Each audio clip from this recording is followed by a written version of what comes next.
Hola amigos, bienvenidos a un vídeo más sobre este canal de superdotación intelectual.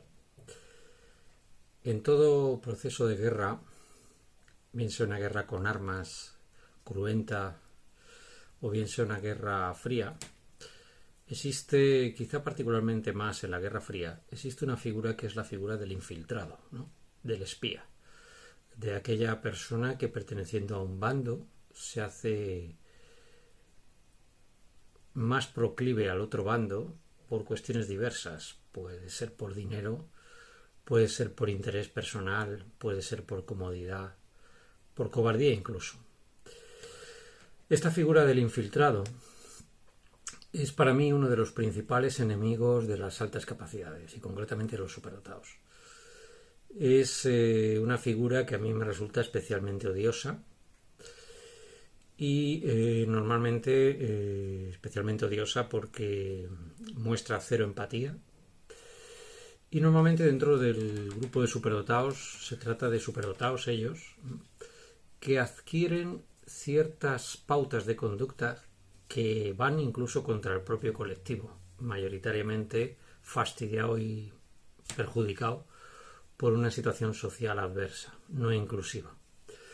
Este grupo de infiltrados normalmente, o de traidores a la causa, por decirlo de una manera, calificar a alguien de traidor es algo muy fuerte, pero es que realmente son eso, son traidores, son gente que no apoya una sociedad más inclusiva hacia nosotros y se ascribe a ciertas ideas que circulan por ahí, tópicos normalmente sobre nuestro colectivo.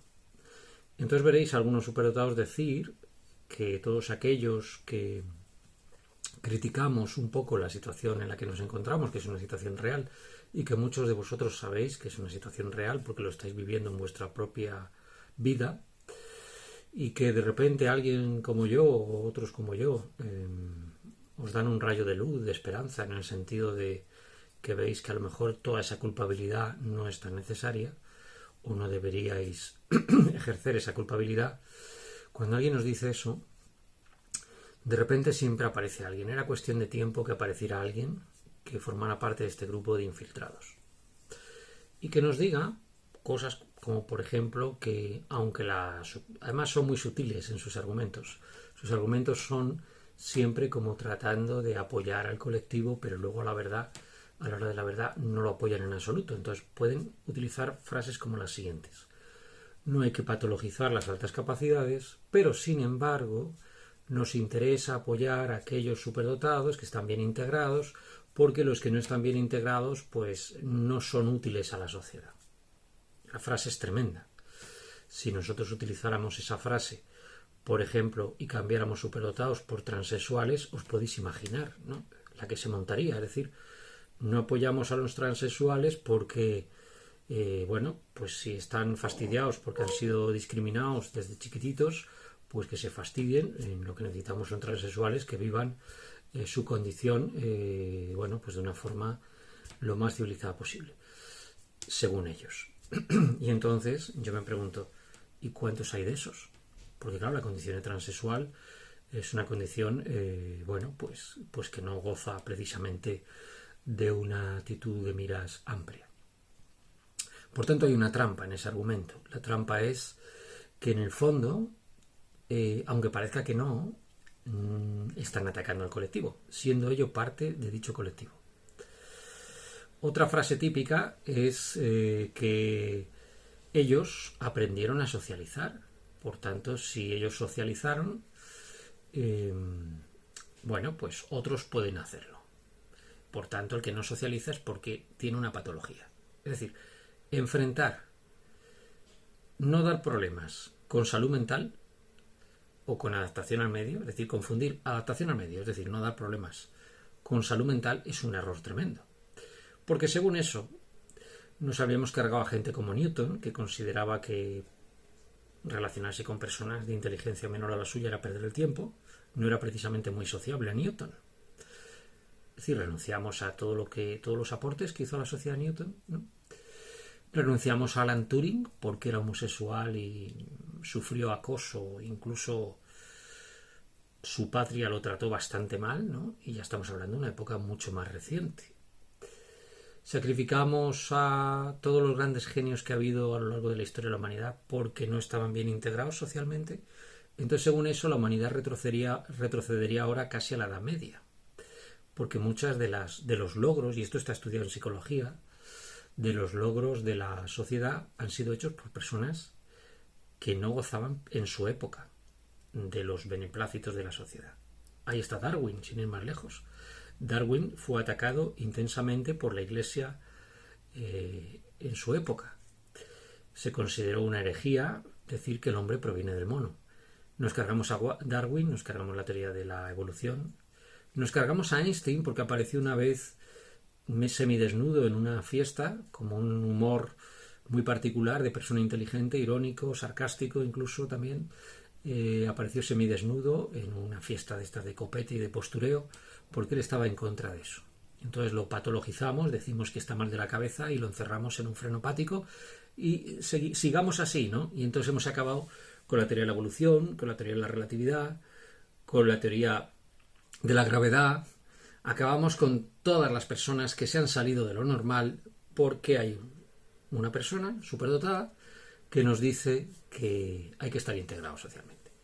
Estos infiltrados son realmente muy molestos. Yo me los he encontrado especialmente en foros de internet y en algunas asociaciones y me he salido de toda esa situación. Pero es que además la paradoja de toda esta gente es que no están tan cuerdos ellos como ellos se creen. Es decir, no son tan integrados ellos como ellos se creen.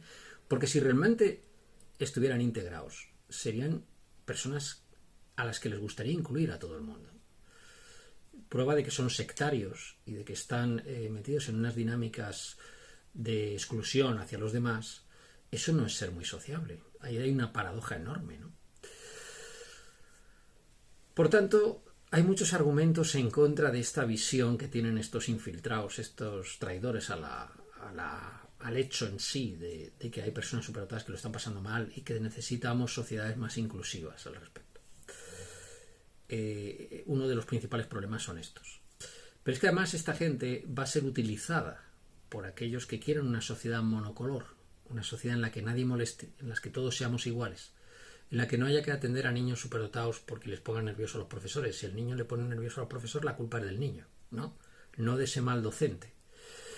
Yo creo que la pedagogía debería ser una carrera universitaria en la que se exigiera un puntaje muy alto y debería, porque para mí la educación me parece la piedra angular de la sociedad.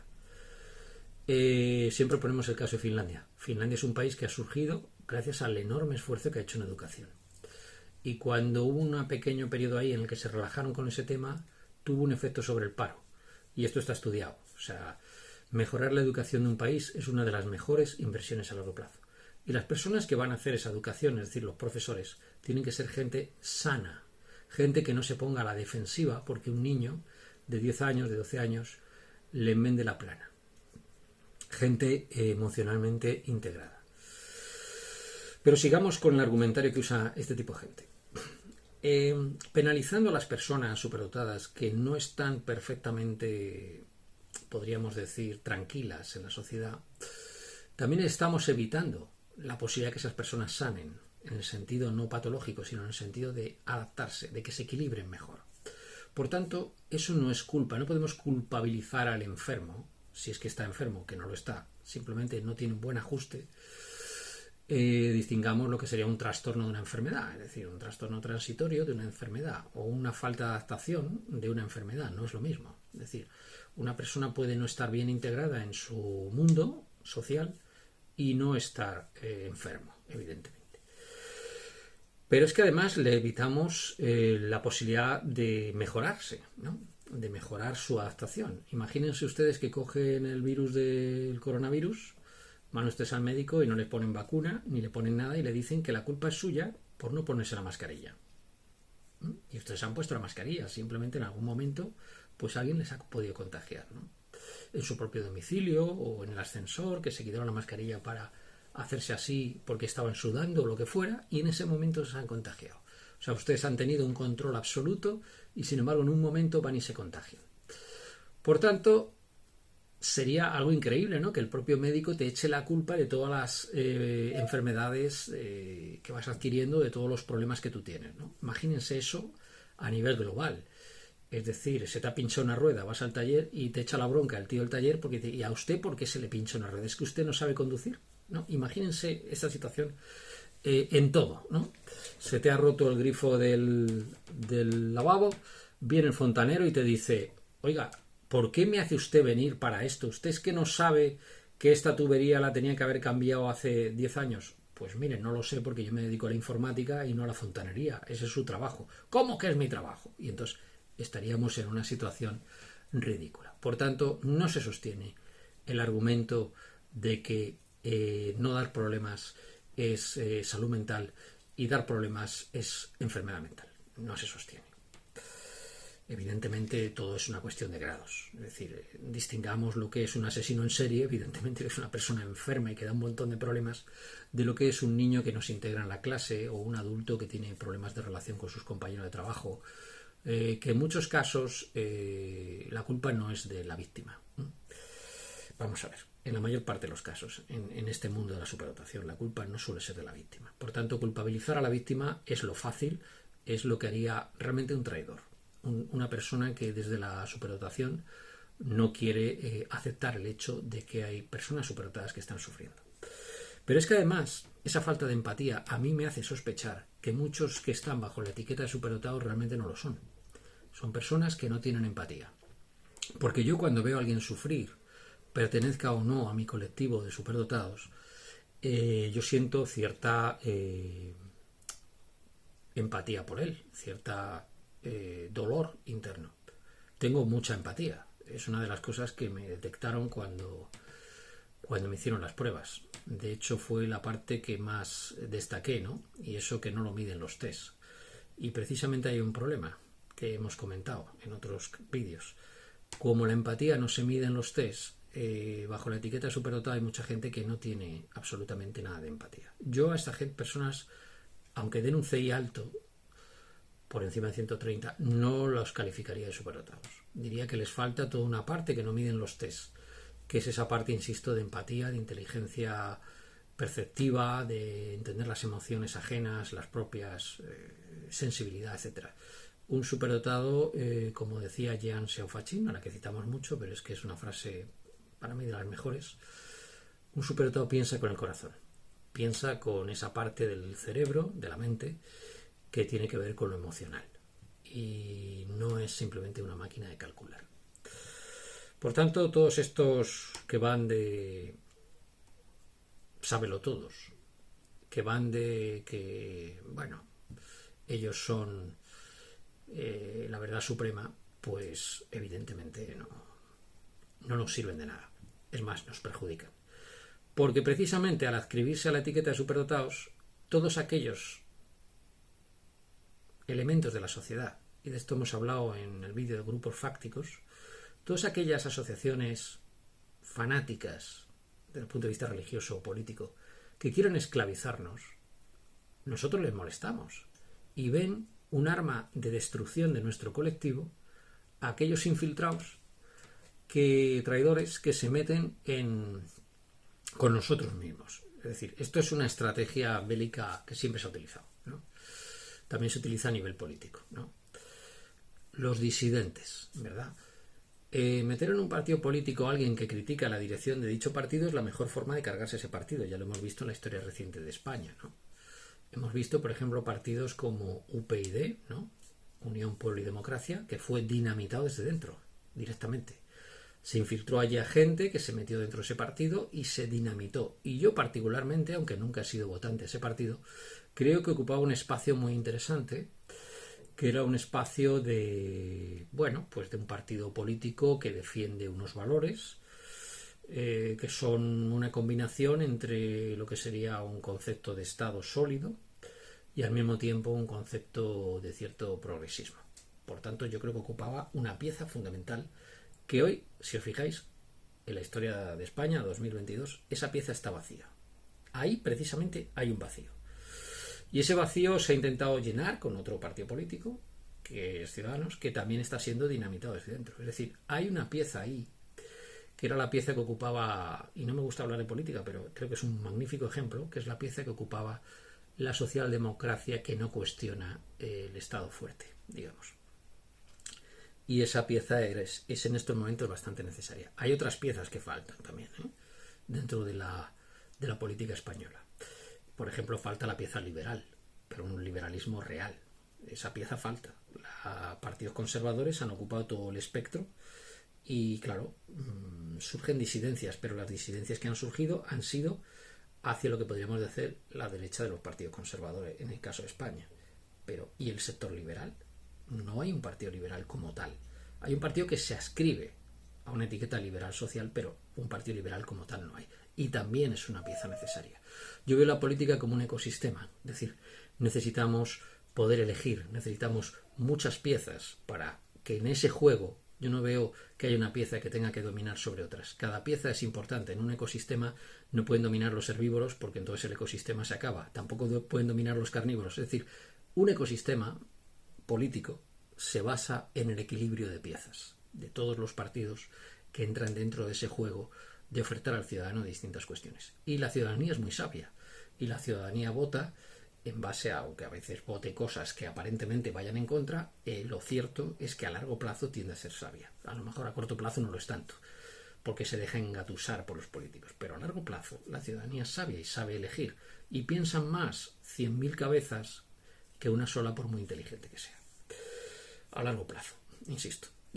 Por tanto, sin desviarme del tema, diría que a esos sectores de la clase política que no ven el juego social o la sociedad como una pluralidad, les interesa mucho este tipo de infiltrados, este tipo de traidores que ataquen a este colectivo, porque nosotros representamos una especie como de permanente cuestionamiento de cualquier autoritarismo que haya. Y entonces salen otro sector de infiltrados que son, a lo mejor no son superdotados, pero son médicos y nos dicen que el cuestionamiento a la autoridad es otro signo de patología. Es decir, ¿y si la autoridad es dictatorial? A ver, imagínense ustedes que ahora mismo la humanidad fuera dirigida por los nazis. Los nazis hubieran ganado la Segunda Guerra Mundial y hubieran sometido a toda la humanidad a la pureza de la raza aria, que además sabemos que fue un invento de Hitler que realmente no tenía ninguna base. Y porque ya hemos dicho muchas veces que las razas en sentido genético estricto no existen, eso lo dijo Cavalli Sforza. Existen variantes que no llegan a nivel de raza, ¿no? Que por lo menos en términos biológicos. Aunque seguimos manteniendo el término raza por cuestiones de léxico o de comodidad de entendimiento, lo cierto es que estamos ya tan mezclados que calificar de raza a las poblaciones humanas es muy muy complejo. Pero bueno, en cualquier caso, ¿se imaginan ustedes que los nazis hubieran ganado la Segunda Guerra Mundial? ¿Sería sano seguirles el juego? Imagínense un campo de concentración lleno de judíos. Los que colaboran con los nazis están más cuerdos que los pobres judíos que están siendo masacrados en la cámara de gas. ¿Es eso realmente salud? El colaborar con todos estos sectores que nos quieren esclavizar. No, desde luego a mí particularmente la visión que yo tengo de la sociedad no es en absoluto esa. Yo creo que cuando naces con unas características genéticas X, cuando no eres neurotípico, cuando tú has desarrollado unas habilidades, una sociedad realmente inteligente debería incluirnos dentro de su espacio y darnos a esta singularidad una parte de dicha sociedad, para que nosotros pongamos lo mejor de nosotros mismos al desarrollo de la sociedad. Y así demostramos que los realmente sociables somos nosotros, porque nosotros estamos deseando participar. Pero nos tienen que dar unas garantías de que esa participación no significa utilización, significa respeto. Y sociedades realmente inclusivas a los superdotados no hay muchas en el mundo. Algunos países de Sudamérica en los que, bueno, naturalmente ellos son muy sociables.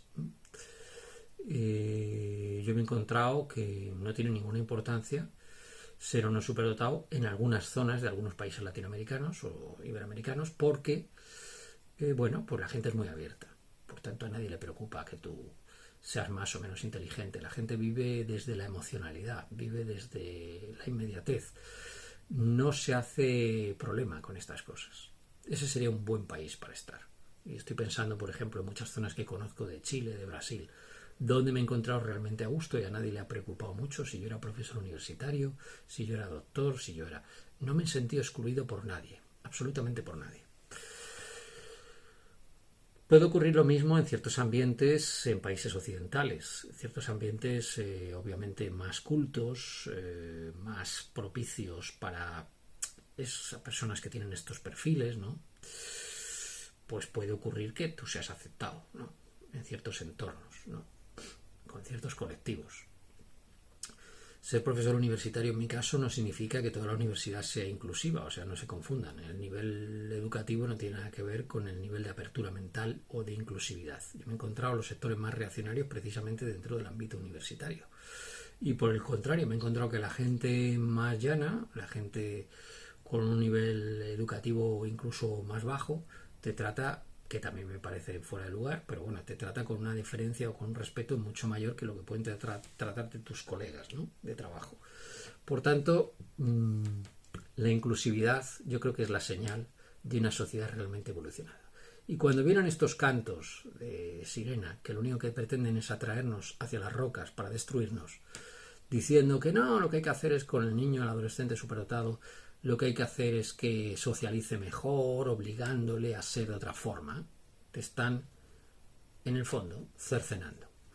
Pero es que eso además tiene un costo personal. Cuando uno renuncia a la singularidad, también renuncia a la capacidad de generar ideas originales y de ser creativo.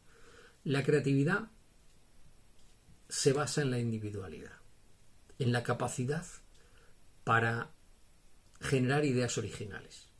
Si tú a una persona desde chiquitita la estás cercenando su singularidad, como efecto colateral le estás matando la creatividad.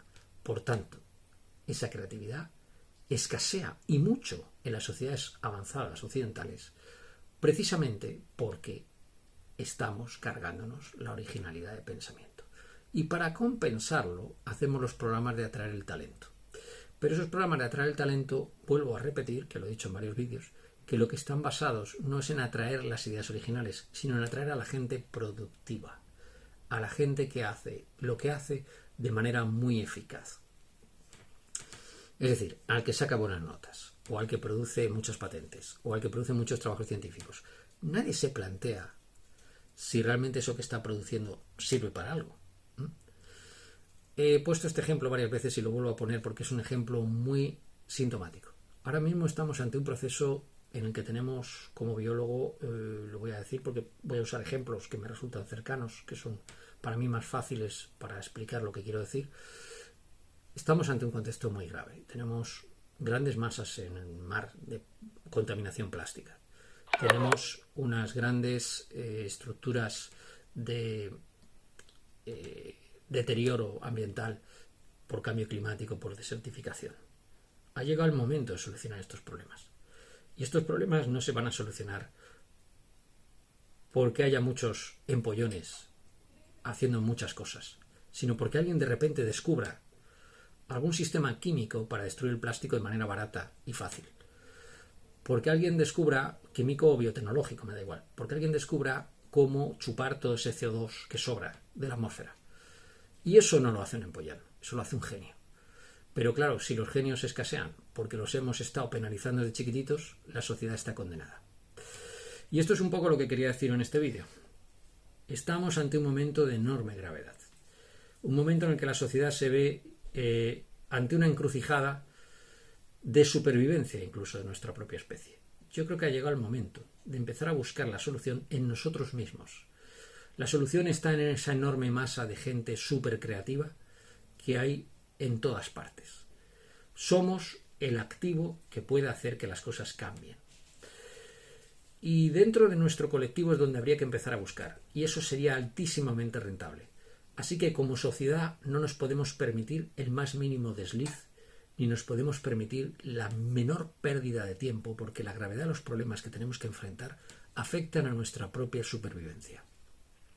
Por tanto, basta ya, yo le diría, a todos esos agoreros que no hacen más que atacarnos, bien sea desde la intolerancia absoluta, que son fáciles de identificar, pero también a este otro grupo de traidores, de infiltrados, de espías, de todos esos grupos fácticos que nos quieren esclavizar. Basta ya, dejen de lanzar distorsión, dejen de provocar entropía y empecemos a aceptar que la especie humana, como todas las especies del mundo animal y vegetal, han evolucionado en base a la variabilidad.